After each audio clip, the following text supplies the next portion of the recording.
Assalamualaikum warahmatullahi wabarakatuh. Perkenalkan, nama saya Windia Cahya Kelistiana dengan NIM 24030100009.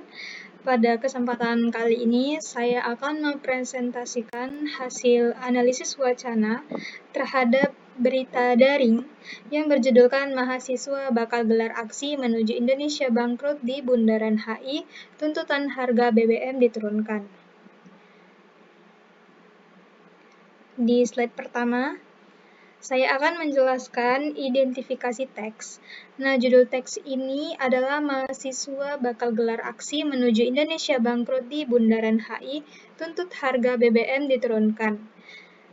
Berita ini dipublikasikan oleh suara.com, tanggal publikasinya Jumat 12 Juni 2026, jam 13.40 waktu Indonesia Barat. Topik utama dalam berita ini adalah rencana aksi mahasiswa yang mengkritik beberapa kebijakan pemerintah, seperti kenaikan harga BBM, program makan bergizi gratis atau MBG, serta keterlibatan militer dalam jabatan sipil.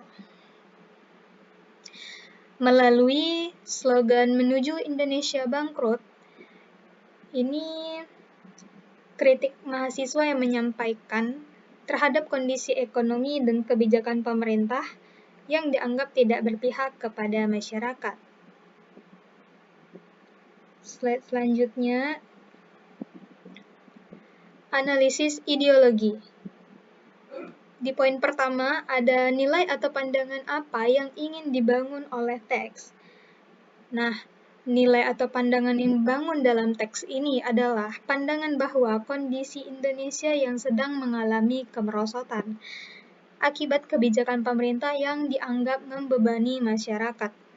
Dalam berita ini juga, mahasiswa terlihat sebagai kelompok yang memperjuangkan kepentingan masyarakat melalui kritik terhadap kebijakan yang dilakukan oleh pemerintah. Lalu poin kedua, pilihan kata apa yang menunjukkan keberpihakan tertentu. Dilihat adanya kalimat kemerosotan negeri. Kata tersebut memberikan kesan negatif terhadap kondisi negara dan kebijakan pemerintah. Lalu di poin ketiga, apakah terdapat asumsi atau prasangka tertentu dalam teks? Ya, tentu saja. Berita ini mengasumsikan bahwa beberapa program pemerintah seperti MBG, program makan bergizi gratis, menjadi salah satu penyebab memburuknya kondisi ekonomi. Selain itu juga terdapat anggapan bahwa pemerintah ini lebih mengutamakan program negara dibandingkan kesejahteraan masyarakat secara langsung. Selanjutnya, analisis relasi kekuasaan. Siapa aktor yang dominan dalam teks ini? Yang paling dominan dalam teks ini adalah Front Mahasiswa Nasional (FMN) dan juga Badan Eksekutif Mahasiswa atau BEM. Siapa yang diberi ruang berbicara? Pihak yang diberi ruang untuk berbicara adalah Ketua Umum Front Mahasiswa Nasional atau Simpati Dimas Rafi'i. Lalu ada Badan Eksekutif Mahasiswa BEM dan sejumlah organisasi demokratis yang terlibat dalam aksi tersebut. Lalu siapa yang tidak diberi ruang berbicara? Pemerintah dan kementerian yang terkait dengan program ini. Dalam berita ini, pemerintah dan kementerian yang berkaitan dengan isu tidak dibahas dan tidak diberi ruang untuk menyampaikan tanggapan atau klarifikasi dari mereka secara langsung. Kelompok mana yang diuntungkan atau dirugikan? Karena hal ini, kelompok mahasiswa bisa dikatakan kelompok atau pihak yang lebih diuntungkan karena mereka dapat menyampaikan kritik dan membangun opini publik, sementara pemerintah menjadi pihak yang dirugikan karena lebih banyak ditempatkan sebagai objek kritik. Lalu, tuliskan pendapat Anda. Apakah teks tersebut objektif?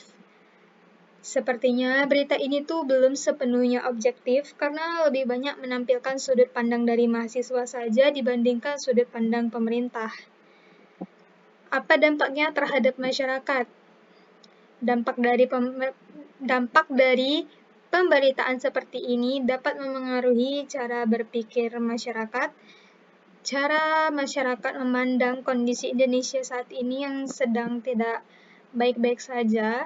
Selain itu, juga berita ini dapat meningkatkan kesadaran masyarakat tentang kebijakan publik, khususnya yang berkaitan dengan kenaikan harga BBM dan penggunaan anggaran negara.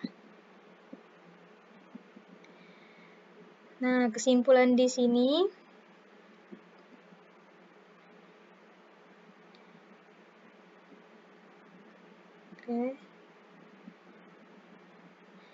kesimpulannya, berita ini tidak hanya menyampaikan informasi mengenai rencana aksi mahasiswa saja, tetapi juga mengandung kritik terhadap berbagai kebijakan pemerintah.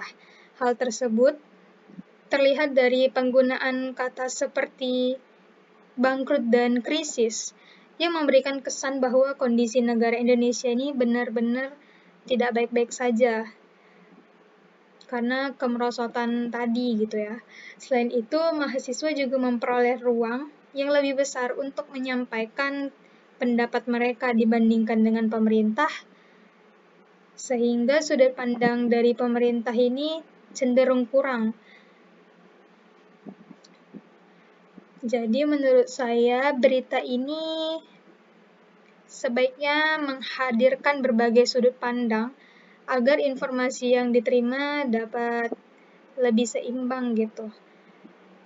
Ada sudut pandang dari mahasiswa, ada juga sudut pandang dari pemerintah mengenai masalah ini. Dengan demikian, kita dapat memahami bahwa bahasa dalam media memiliki peran yang penting dalam membentuk cara pandang masyarakat terhadap suatu peristiwa.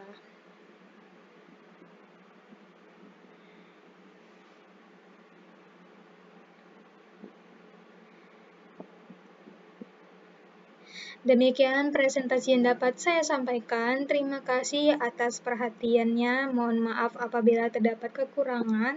Saya akhiri dengan wassalamualaikum warahmatullahi wabarakatuh.